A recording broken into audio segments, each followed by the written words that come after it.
juegan los datos en el revenue y qué rol crees que pueden llegar a jugar? Los datos son fundamentales. Yo creo que las compañías punteras son realmente las que han invertido antes en data y son las compañías que han hecho bien los deberes. Es como tener bien los basics. Si no tienes el dato bien, es muy difícil que la toma de decisiones sea correcta.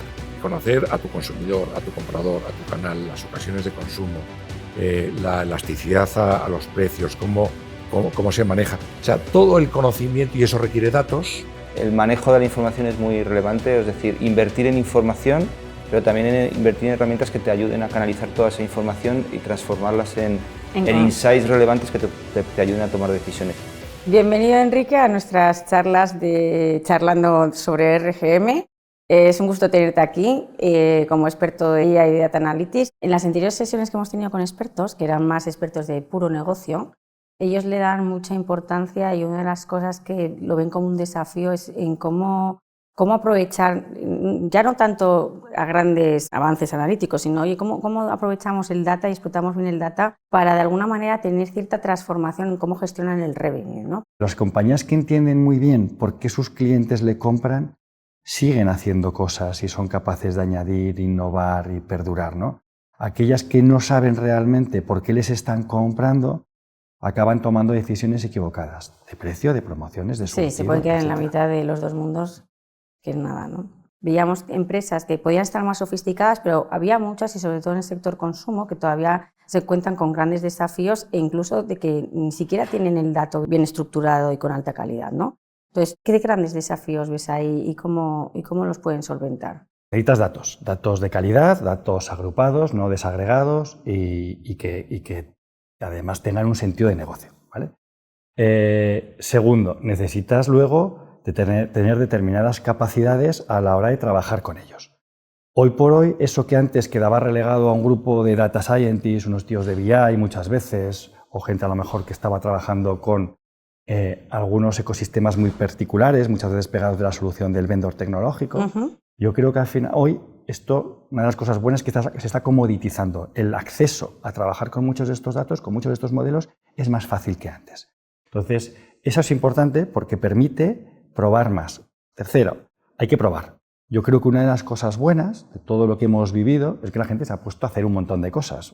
A veces, muchas veces sin sentido, pero al menos de eso también se aprende, ¿no? Entonces, es imposible hacer cosas sin probarlas.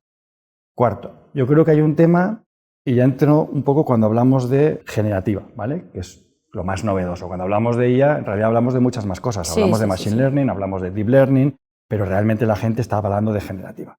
Yo creo que la generativa implica varias cosas diferentes a la hora de trabajar con ellas. Una es la gestión de expectativas, que la gente piensa que esto es magia, ¿no? La forma de trabajar con estos modelos, que no se entrenan, sino que estos modelos vienen entrenados y tú los conduces y les das contexto, los contextualizas, para que obtengas lo que tú tengas. Piensa que la mayoría de estos modelos han sido entrenados con datos que no fuera de tu organización.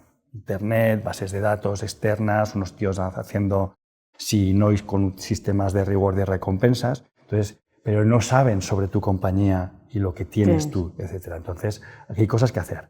Y luego hay que tener en cuenta, bueno, el tema de coste, cómo vas a consumir o utilizar estos modelos, etc. Y hay una cosa muy importante que la gente se olvida, y es que al final todos estos proyectos, 2/3, 3/4 del trabajo es IT integration, algo tan simple como eso, tan aburrido, pero tan necesario, claro. Que es, una vez más, cómo están tus datos, si son de calidad, cómo acceder a ellos, quién los actualiza, quién se hace responsable de ellos, cómo invocarlos, cómo refrescarlos, cómo implementar esto en un sistema que sea redundante, que no se caiga, etc., ¿no? Entonces, eso es tan importante o más que lo demás, porque tú puedes acabar con un producto estupendo, ¿no? Una POC, y fíjate si hemos oído hablar de POCs, de pruebas de concepto, ¿no?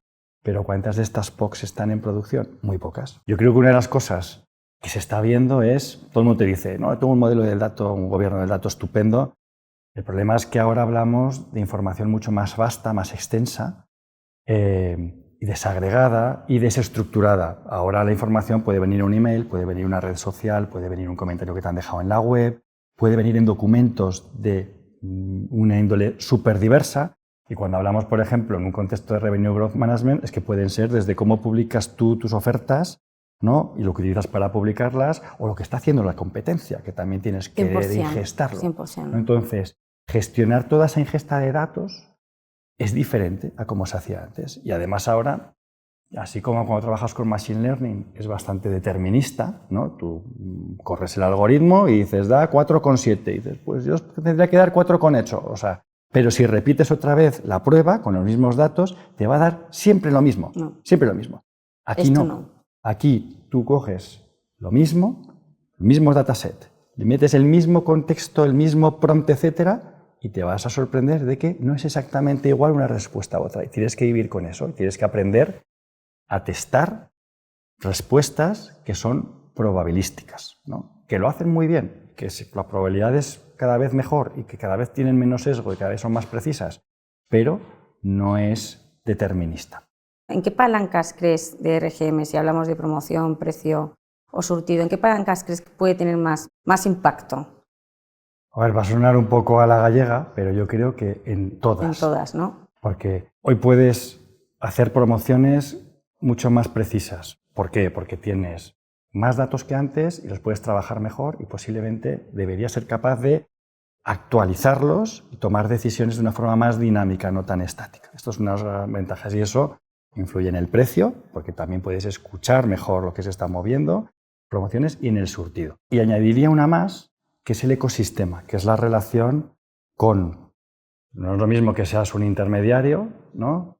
O sea, al final es fabricante intermediario y el que luego muchas veces está de cara a la venta, ¿no? A veces es el retailer de alimentación, de moda, o el que visita la Horeca, etcétera, ¿no? Pero yo creo que es la conexión de la cadena, ese ecosistema. Utilizar la información que tienen los diferentes actores creo que es necesario. Al final, todos quieren lo mismo, todos quieren vender más. Quiere vender más el distribuidor, quiere vender más el fabricante, ¿no? Y luego quiere vender más el que gestiona el punto de venta, si es una Horeca, ¿no? Pues el que estén todos bien conectados y que no haya retrasos y que lo que se está moviendo y está pidiendo la gente llegue rápido al fabricante, o cuando el fabricante sabe que va a haber un cambio de tendencia o espera un determinado movimiento o espera a lo mejor, yo qué sé, que se acaba el vidrio, ¿no? Para poder cambiar a otro tipo de formatos, ¿no? Creo que eso es súper importante anticiparlo y comunicarlo a todos. Porque si este no, flujo de información, ¿no? Que yo creo que es verdad que en el sector falla un poco, no sé si quizá porque no están preparados tampoco los sistemas o porque tienen miedo a perder una ventaja competitiva, pero al final es que justo la ventaja es tenerlo totalmente integrado, como estás diciendo. Pero claro, implica tener también un marco de trabajo para poder compartir 100%. Datos. Otra vez hablamos de datos, de información, y que todo el mundo vea el racional y el incentivo para hacerlo. Para estar preparada en esta siguiente ola, ¿qué dirías? ¿Qué capacidades crees que una compañía tiene que construir?